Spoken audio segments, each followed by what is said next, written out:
Hello সবাই, কেমন আছে? সবাইকে আবার একটি নতুন ভিডিও টিউটোরিয়ালে স্বাগত জানাচ্ছি। এবং এই ভিডিও টিউটোরিয়ালটিতে আমরা আজকে আলোচনা করব সি প্রোগ্রামিং ল্যাঙ্গুয়েজের উপরে আইও সিস্টেম মানে ইনপুট আউটপুট সিস্টেম নিয়ে। আর এই ভিডিওটি স্পন্সর করেছি creativeschoolbd.blogspot.com। চাইলে আপনারা তাদের ব্লগ সাইটে যেয়ে ঘুরে আসতে পারেন, লিঙ্ক ডিসক্রিপশনে দেওয়া থাকবে। এখান থেকে আপনার বিভিন্ন গ্রাফিক ডিজাইনের রিলেটেড, কম্পিউটার বেসিক রিলেটেড বিভিন্ন ধরনের ইনফরমেশন এবং বিভিন্ন ধরনের শর্টকাটগুলো ফটোশপ ইলাস্ট্রেটর পেয়ে থাকবেন, লোগো ডিজাইনের বিভিন্ন ইনফরমেশন পেয়ে থাকবেন এবং বিভিন্ন ধরনের ভিডিও টিউটোরিয়াল পেয়ে থাকবেন, বিজনেস কার্ড রিলেটেড সব কিছু। এবং চাইলে আপনারা তাদের ফেসবুক পেজে গিয়ে ঘুরে আসতে পারেন। তো এটার লিঙ্ক আমি ডিসক্রিপশনে দিয়ে দেবো। তো আমাদের যাওয়া যাক মেন টপিক্সে। আমাদের যে ভিডিও টিউটোরিয়ালটা যে রিলেটেড আজকে আমাদের হবে সেটা হলো সি প্রোগ্রামের উপর বেস করে। আমি সি প্রোগ্রামের উপর বেস করে আরও বেশ তিনটে ভিডিও টিউটোরিয়াল আমাদের চ্যানেলে রয়েছে, তার সাথে সাথে আজকেও এটি অ্যাড হচ্ছে। আর নেক্সটে আমাদের আরও ভিডিও টিউটোরিয়ালগুলো আসবে। আপনারা চাইলে সব ভিডিও টিউটোরিয়ালগুলো দেখে নেবেন, তাহলে সির উপরে আপনাদের একটি কমন নলেজ তৈরি হয়ে যাবে। আমি একটা প্যাটার্ন ওয়াইজ সেই ভিডিও টিউটোরিয়ালগুলো তৈরি করার চেষ্টা করতেছি, যাতে বিভিন্ন ধরনের প্রবলেম সলভ করতে পারেন, ক্রিয়েট করতে পারেন এবং আপনি বুঝতে পারেন। সি সম্পর্কে ইন্ট্রোডিউসিং দেওয়ার মতো আর কিছু নাই, কারণ এই রিলেটেড অনেক ধরনের ভিডিও টিউটোরিয়াল অনলাইনে বা ইউটিউবে পাওয়া যায়। তো আমি বিভিন্ন ধরনের প্রবলেমগুলোকে আপনি কীভাবে ফেস করবেন, সেই প্রবলেমগুলোকে কীভাবে সলভ করবেন, সেই ধরনের কিছু রিলেটেড ভিডিও টিউটোরিয়াল তৈরি করতে যাচ্ছি। আমি অলমোস্ট মোটামুটি টার্গেট রাখা হয়েছে যে আমরা 15 থেকে 20টা ভিডিও টিউটোরিয়াল সি প্রোগ্রামের বিভিন্ন ধরনের প্রবলেম রিলেটেড সলভ করার প্রোগ্রাম আমরা করে দেখাবো। তো এই রিলেটেড কাদের জন্য, যারা হচ্ছে প্রোগ্রাম শিখতে আসছেন বা সি প্রোগ্রাম শিখতেছেন বা প্রোগ্রামে শিখতে ইচ্ছুক তাদের জন্য, এবং যারা হচ্ছে 4th সেমিস্টার 5th সেমিস্টারে পড়তেছেন, programming initialiser, object oriented programming, এই ধরনের সাবজেক্ট রিলেটেড বইগুলো রয়েছে, যাদের আসলে প্রোগ্রামগুলো বুঝতে একটু সমস্যা হয় এবং বুঝলেও তারা প্রোগ্রামগুলোকে বিভিন্ন প্রবলেম সলভ করতে অতটা স্বাচ্ছন্দ্য বোধ করে না, কিছু প্রবলেম থেকে যায়, তাদের জন্য এই ভিডিও টিউটোরিয়ালগুলো বেসিক্যালি তৈরি করো।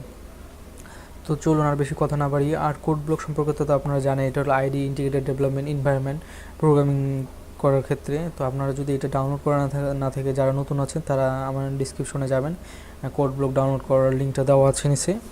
তো যাদের কাছে ডাউনলোড করা আছে তারা আসলে ভিডিও টিউটোরিয়াল দেখা শুরু করুন। তো আমরা কী করবো, ক্রিয়েট নিউ জব প্রজেক্টে যাব। ক্রিয়েট নিউ প্রজেক্টে যাওয়ার পর আমাদের সামনে নিউ টেমপ্লেট আসবে।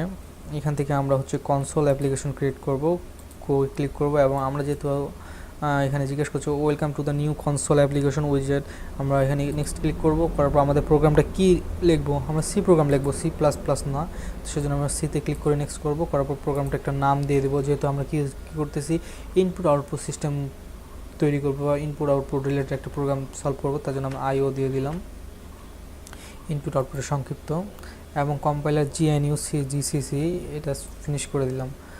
বাস আমাদের সামনে পুরো সোর্স চলে আসছে প্রোগ্রামে, দেখতে পাচ্ছি আমরা এই পাশে ওয়ার্ক স্পেস, আইও এবং সোর্স। এইখানে সোর্স থেকে আমাদের মেইন সি ফাইলটা আমরা ক্লিক করব, তাহলে দেখতে পাবো আমাদের এখানে ফাইলটা চলে আসছে। তো আমরা প্রিন্ট এটা উঠাই দেবো, কারণ এটা সবসময় ডিফল্ট হিসেবে থাকে আইডির মধ্যে। তো আমরা দেখতে পাচ্ছি উপরে ইনক্লুড করা আছে, এগুলাকে ম্যাক্রো বলা হয় বা অবজেক্টও বলা হয় সির ভাষায়। তো আমরা ফার্স্টে এই দুইটা ডিফল্ট হিসেবে সেটাও থাকবে, তার সাথে সাথে হচ্ছে ইনপুট আউটপুট যেহেতু নেব, সেজন্য আমরা ইনক্লুড কনিও নিয়ে নিতে হবে, ইনক্লুড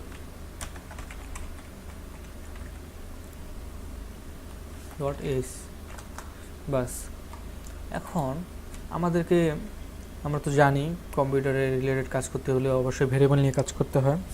তো ভেরিয়েবল রিলেটেড করতে হবে, ভেরিয়েবল নিতেই হবে অবশ্যই। সেজন্য আমাদের স্ক্রিনটা ক্লিয়ার করে নিতে হবে, CLRSCR দেওয়ার পর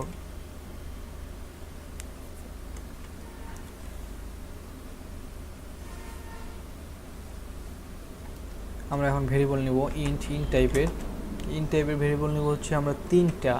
আমি এক্সপ্লেন করে দিচ্ছি, FIRST ফার্স্ট, নাম্বার, কমা, সেকেন্ড, নাম, and RESU রেজাল্ট। তো আমার 3টা ভেরিয়েবল নেওয়া হয়ে গেল। এখন হচ্ছে আমরা ইউজারকে দেখাবো যে ইউজার তুমি ইনপুট দাও, তার জন্য আমাদের কী করতে হবে, printf, printf দেওয়ার পর কোডেবল কোটেশন enter your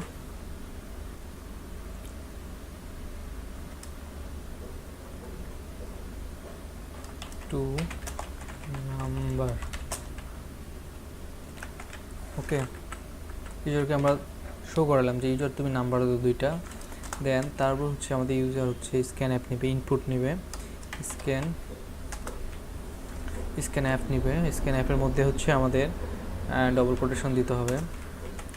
দেওয়ার পর পার্সেন্টেজ দিলাম ডি, অ্যান্ড আবার একটা ডি মানে ডেসিমেল, পার্সেন্ট ডি মানে হচ্ছে ডেসিমেল সংখ্যা পেকে বলে।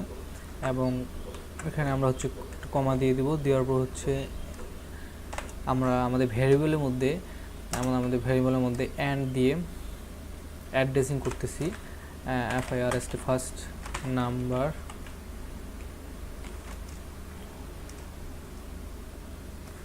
এখানে কোটেশনটা বের করে দিতে হবে, আমাদের কোটেশন তো বাইরে থাকবে, ঠিক আছে। এখানে তো আমরা অ্যান্ড দিয়ে দিচ্ছি FIRST first number comma and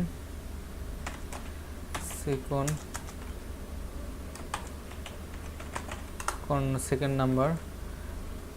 and যে চিহ্নটা দেখতেছি এটা হলো আমরা অ্যাড্রেসিং করে দিচ্ছি, কারণ আমাদের মেমোরির মধ্যে একটা জায়গা লোকেট করে দিচ্ছি তাকে, কারণ এটা হচ্ছে ইনপুট নেবে, তার মেমোরির মধ্যে জায়গার মধ্যে রাখতে হবে তো অবশ্যই। তো দেওয়ার পর তারপর হচ্ছে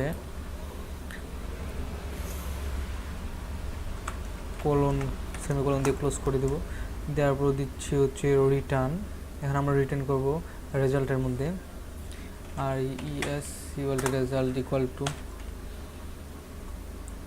FIRST first number plus second number,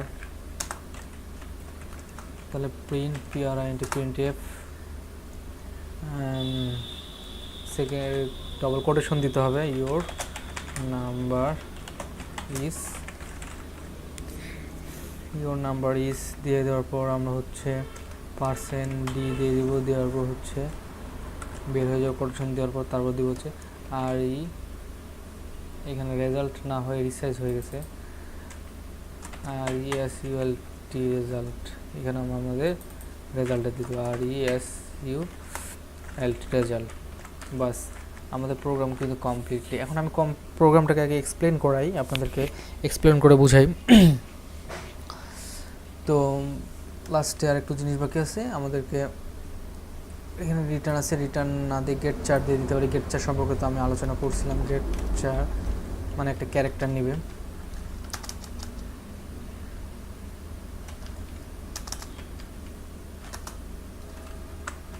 বাস গেট চার। তো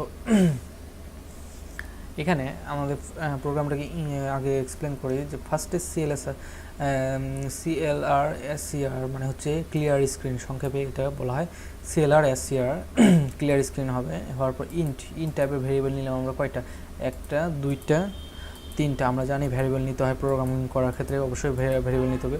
তো তিনটা ভেরিয়েবল নিলাম, একটা ফার্স্ট নেম, একটা সেকেন্ড নেম, একটা হলো রেজাল্ট।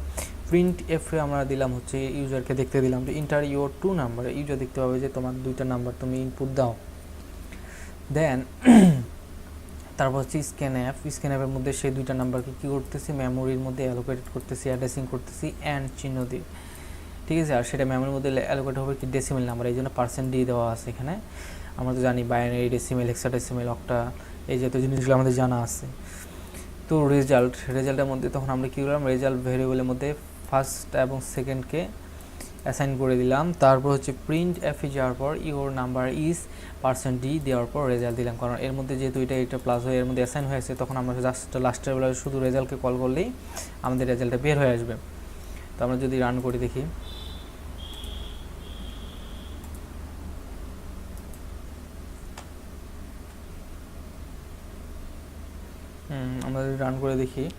আমাদের এখানে সেমিকলন দেওয়া হয়নি, সেজন্য আমাদের ভুল বলছিল। ওকে, আবার রান করে দেখি।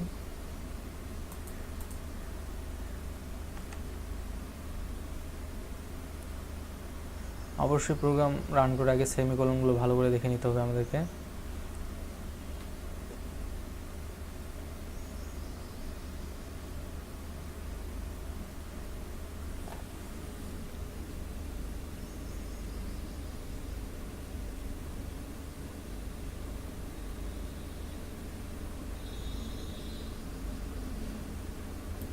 তো আমাদের প্রোগ্রামটাকে যদি এখন রান করে দেখি, F9 ক্লিক করে দেখতে পাচ্ছি আমাদের সামনে দেখাচ্ছে যে ইন্টার ইউর 2 নাম্বার।